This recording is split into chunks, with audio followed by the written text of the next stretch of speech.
Hi, what we have here is a Stambaugh Shortscale bass with jazz pickups. It is a 30-inch neck bass, and gotta tell you, it's one of the best basses I've ever played. In fact, it is the best bass I've ever played, and I'm very lucky to be owning it. This bass cost me about if I remember correctly, about $1900 US, and many say that it's comparable to basses at much more expensive prices. And to me, the craftsmanship and the build quality is very, very good, and no complaints. If you take a look here and see how tight that neck pocket is, I don't know if you can see that. Try to go down a bit closer. I don't know if you can see that. Probably not, because the camera's in the light, but it's very, very tight. No, you can't see that, but maybe a little bit. Very, very tight neck pocket. You cannot get a sheet of paper through there. No way, no how. So let's go over some of the features. Starting with the headstock, I guess. What I have here is a classical style headstock. When I was in high school, I learned how to play classical guitar, and I played it for many years. I was never very good, but that's kind of my affection for classical guitars. And I wanted this bass to be a bit unusual and not your everyday bass, so I decided to go with a more unusual headstock. This is rosewood laminate on maple, and it's got the hip shot ultralight tuners. You can see there's a truss rod cover and a graphite nut. Kind of wanted the black graphite nut, but this will do just fine. As you can see, one of my string silks is red. That's because that is a labella string.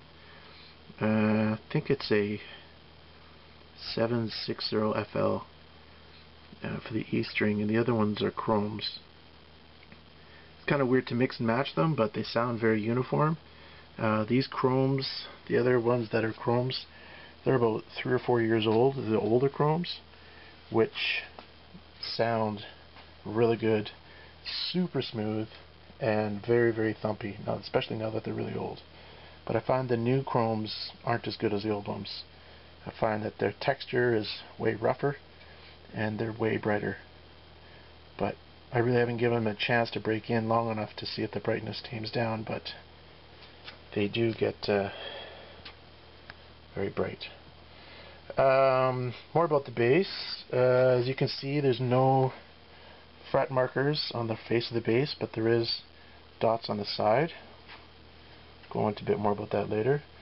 We have a rosewood top, which has a satin finish, very warm. My goal of this bass was to be super warm, and that it is.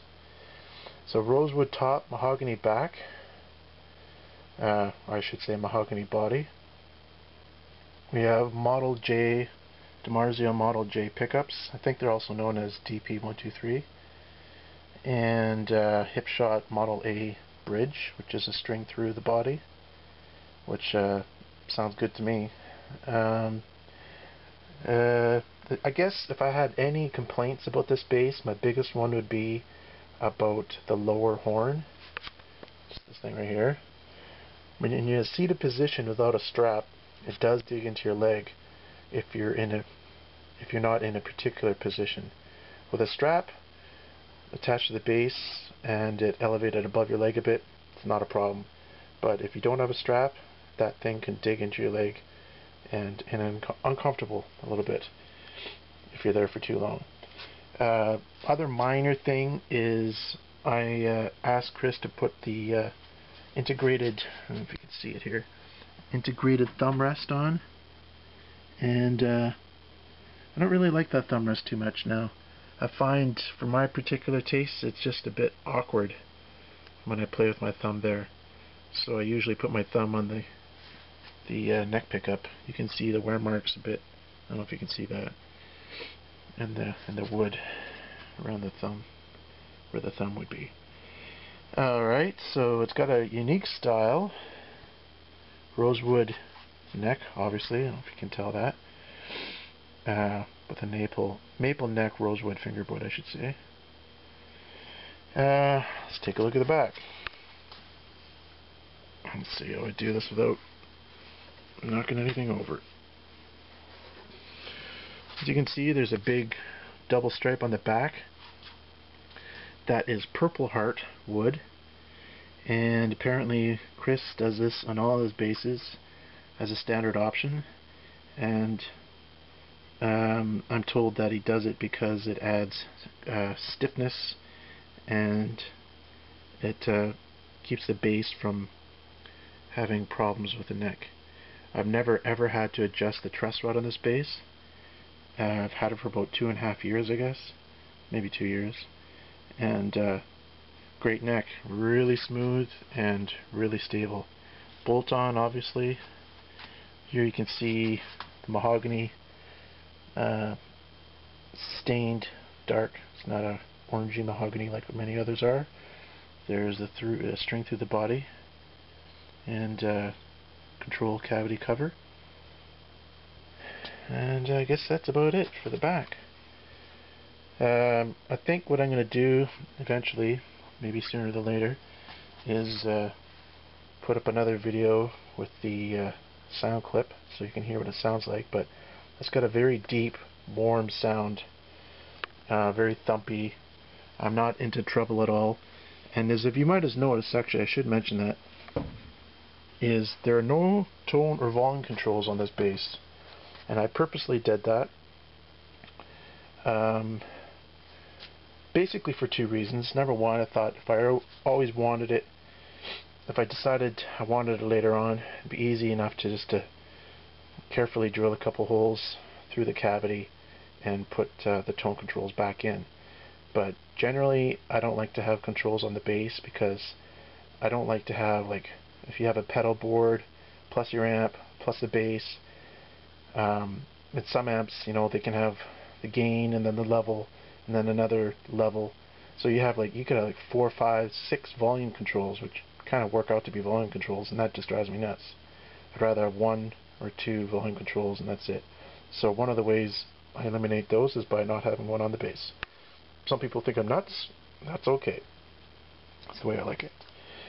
Tone control, well, by the way, they are in the bass. They're wired in. They're just in the cavity. Set the way I like them. The volume is pretty much close to full, and the tone control is at about half, and it has the Sprague orange drop, I think I pronounced that right, the 47 capacitor, and I like it. Super thumpy, super warm, just the way I want it. So that is the Stambaugh bass. It did take quite a while for this bass to happen. Took probably about 10 or 11 months, if I recall correctly, from the time I put down the deposit till the time the bass was ready.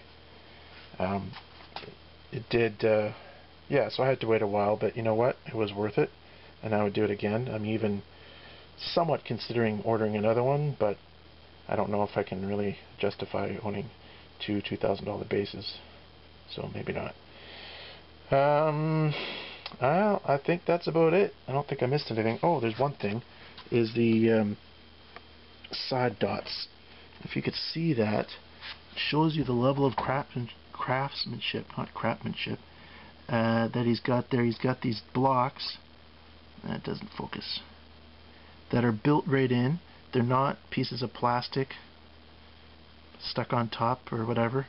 It's actual wood. And the amount of precision and craftsmanship it takes to get that perfectly square like that, it must have taken a lot of work.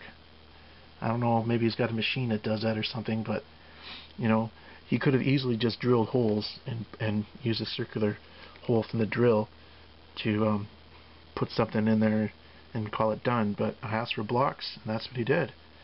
So, very happy with that. Yep. Alright. So that is the Stambaugh Shortscale jazz bass.